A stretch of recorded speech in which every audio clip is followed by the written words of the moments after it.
할렐루야, 새 생명 가운데 걷게 하신 주 예수 이름을 높입니다.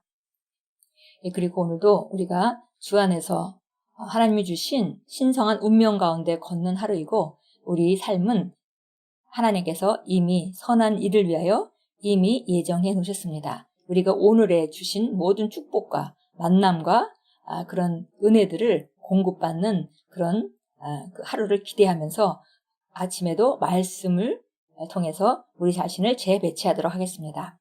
오늘은 1월 25일 토요일입니다. 우리가 나누는 말씀의 제목은 신성한 호의와 배치라는 그런 제목입니다. 우리가 신성하게 하나님의 호의를 이미 베풀어 놓으셨고, 그리고 우리가 있는 위치까지도 이미 하나님께서 우리를 배치해 주셨습니다. 열왕기하 4장 2절입니다. 엘리사가 그에게 이르되 내가 너를 위하여 어떻게 하랴? 내 집에 무엇이 있는지 말하라.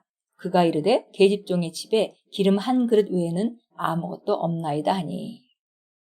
읽겠습니다. 일자리를 잃거나 사업이 악화되어 낙담한 사람들이 있습니다. 그러나 거듭났다면 그런 일들이 당신에게 영향을 끼칠 수 없습니다. 당신이 실직했다는 사실은 중요하지 않으며 그 이유도 그다지 중요하지 않습니다. 당신에게 중요한 것은 우리가 자주 말하는 신성한 위치입니다. 어제 말씀의 실제에서 읽었던 요셉의 이야기를 떠올려 보십시오. 그는 노예였습니다.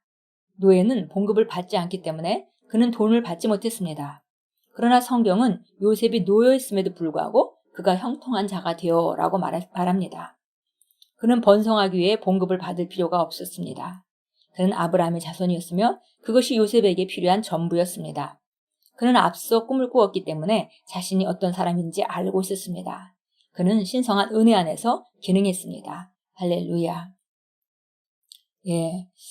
이렇게 만약에 실직을 했거나 그렇게 어려운 상황에 있을 때 여러 가지 전에 있던 직장에서 왜 실직하게 되었는지 중요하지 않다라고 말했습니다. 종종 이렇게 어려움을 당하게 되면 우리가 나를 해고한 사람에 대해서 악한 감정을 갖는다든지 감정적으로 정말 좋지 않은 그런 상태에 있을 수도 있겠죠. 그러나 그런 걸 빨리 털어버려야 합니다. 왜냐하면 직장과 그 상사가 나의 주인이 아니라, 나를 공급해주는 주인이었던 것이 아니라 그 직장은 하나님이 나를 공급해주는 주었던 한 통로에 불과했습니다. 그래서 우리가 그 통로가 막혔다 해서 우리가 하나님이 주신 신성한 은혜가 흐르는 길을 그렇게 어두운 생각을 함으로 말미암아 그걸 막아서는 안 되겠죠. 그러면은 바로 그것은 사단이 원하는 길이고, 그러면 우리가 공급처의 공급선을 끊는 격이 됩니다. 그래서 정말 요셉이 노예였음에도 불구하고 형통한 자가 되었다. 내가 지금 비록 상황은 어렵고 힘들지만 그럼에도 불구하고 나는 형통한 자가 될 수 있다. 그리고 형통한 자로 부르심을 받았다. 라는 것을 인식하고 우리가 바른 것을 보고 바른 것을 말하고 그리고 바르게 행동하기 시작해야겠습니다. 바로 요셉이 너무나 힘든 그런 상황이었지만 성경은 그가 형통한 자가 되었다라고 하는 것은 바로 그가 속사람 안에서 어떤 결정을 했고 무엇을 바라보기 시작했고 어떤 것을 선택했는지를 말해줍니다. 그도 정말 형제들에는 원망도 있을 수 있겠고 또 다른 나라에 와서 정말 텃세도 심했을 것이고 여러 가지가 있었겠죠. 그럼에도 불구하고 그는 형통한 자가 되었다. 이렇게 표현하는 것은 그가 속사람 안에서 바른 결정을 하고 바른 것을 보고 기능했다는 것을 우리가 알 수 있습니다. 계속 읽겠습니다. 하나님의 자녀로서 당신은 불이익을 당하지 않습니다. 당신은 위대함을 위해 신성하게 배치되었습니다. 로마서 8장 23절은 이렇게 선언합니다. 우리가 알거니와 하나님을 사랑하는 자, 곧 그 뜻대로 부르심을 입은 자들에게는 모든 것이 합력하여 선을 이루느니라. 어떤 일도 우연히 일어나지 않습니다. 당신이 지금 있는 곳과 처한 상황에 해답이 있습니다. 상황을 해결하기 위해서 돈이나 다른 무언가를 바라지 마십시오. 오늘의 본문 구절에서 엘리사가 과부에게 물었습니다. 네 집에 무엇이 있느냐? 가지고 있던 기름 한 그릇으로 그녀는 밤새 기름을 나눠주는 자가 되었습니다. 하나님을 찬양합니다. 당신이 필요한 모든 것은 당신의 마음에 있습니다. 당신이 필요로 하는 모든 유익은 바로 당신 안에 있는 그리스도입니다. 그러므로 당신 안에 있는 성령님을 보십시오. 그분의 인도와 지시를 신뢰하고 그분이 당신에게 말씀하시는 것은 무엇이든지 행하십시오. 성령님은 그분의 축복이 나타나게 하시고 당신이 꿈꾸던 것 이상으로 그 축복이 꽃 피울 것입니다. 네, 이 11개 4장에 나오는 이 과부는 정말 어려운 상황이었습니다. 그럼에도 불구하고 지금 환경이 문제가 아니라는 것을 우리가 정확히 볼 수 있습니다. 그래서 엘리사가 물었습니다. 내 집에 무엇이 있느냐? 결국은 무엇이 없느냐를 묻는 것이 아니라 무엇이 있느냐를 물었던 것이죠. 그리고 기름 한 병이 있다고 하니까 그 기름을 증가시킬 수 있도록 많은 그릇을 빌려와라. 그래서 그릇을 계속 갖다 대면 기름이 계속 나오는 그런 것을 경험해서 밤새 기름을 나눠주는 자가 되었습니다. 라고 여기 표현했습니다. 예, 바로 우리가 상황을 보면서 내가 어떤 것이 있고 무엇이 없는지를 생각하지 말고 무엇이 있는지를 우리가 생각할 때에 무엇이 있는지는 이 과부는 기름 한 병이 있었고 그리고 하나님의 공급을 이루어낼 수 있는 선지자가 있었던 것이죠. 우리는 우리 안에 그리스도가 있고 그 그리스도 안에서 우리가 기능할 때 우리는 끝없이 하나님의 끊임없는 공급에 이미 연결되어 있는 상태가 되는 것입니다. 그래서 없는 것을 보지 마시고 있는 것을 보고 바로 우리가 누구인지 무엇을 가지고 있고 무엇을 할 수 있는지 거기로부터 그리고 상황이 어렵다 하더라도 그것으로부터 시작해서 지금 수준으로부터 시작해서 점점 더 증가돼서 나가게 되는 것입니다. 예, 우리가 필요한 것은 우리 마음 안에 있고 바로 그것은 우리 안에 있는 그리스도 영광의 소망입니다.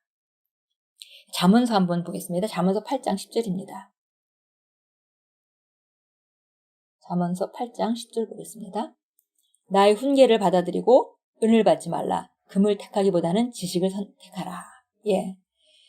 은과 금은 바로 물리적인 물질적인 영역의 어떤 것들을 말하죠. 우리가 어쩌면 이것이 있다면은 도움이 많이 되고 이것을 의지할 수도 있는 그런 것들입니다. 그러나 우리 이런 은과 금 대신에 주님의 훈계를 받아들이고 주님의 지식을 택한다면 그것이 바로 우리가 이 세상에서 번영 가운데 걷고 그 다음에 그 형통 가운데 걷는 시작이라는 것을 우리가 알 수 있습니다. 예, 욥기서 22장 29절입니다. 예, 욥기 22장 29절 보겠습니다. 종종 찾아서 읽는 성경 구절이죠. 우리 찾아보도록 하겠습니다. 우리 말씀을 찾아서 우리를 먹입니다.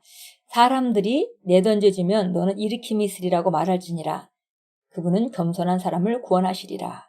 예, 상황을 보고 사람들은 내던져졌는데 우리는 말하는 것은 일으킴이 있을 것이다 라고 말하는 것이죠. 예, 지금 상황은 너무나 안 좋은데 우리는 하나님 말씀을 따라 우리가 형통한 자라고 선포하는 것이고 그것이 바로 겸손한 자가 하는 행동입니다. 겸손하다는 것은 하나님의 말씀에 언제든지 양보하는 것이죠.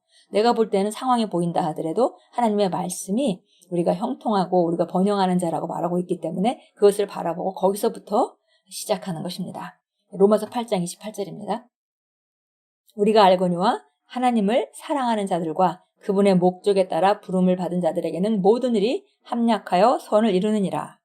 예, 결국 우리가 요셉의 삶도 보면 이렇게 노예로 살았고 그 다음에 또 더군다나 억울한 누명을 쓰고 감옥까지 가고 그리고 감옥에서 또 오랫동안 또 형통한 자가 되어서 감옥 안에서 형통한 자가 되었죠.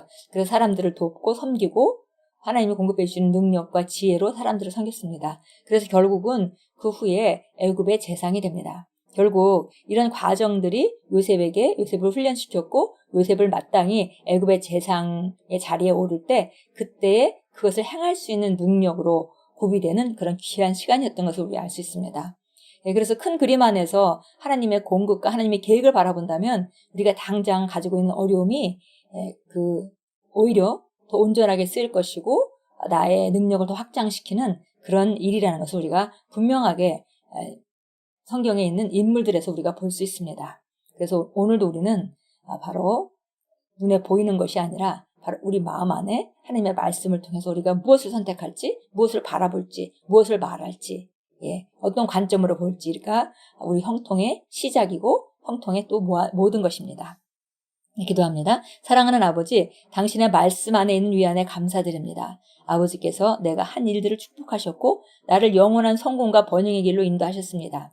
나는 레바논의 백항목같이 잘 자랍니다. 나는 오늘날 세상에서 다양한 도전들을 마주하고 있는 당신의 자녀들을 위해 기도합니다. 그들은 성령으로 말미암아 승리합니다. 예수 이름으로 기도합니다. 아멘.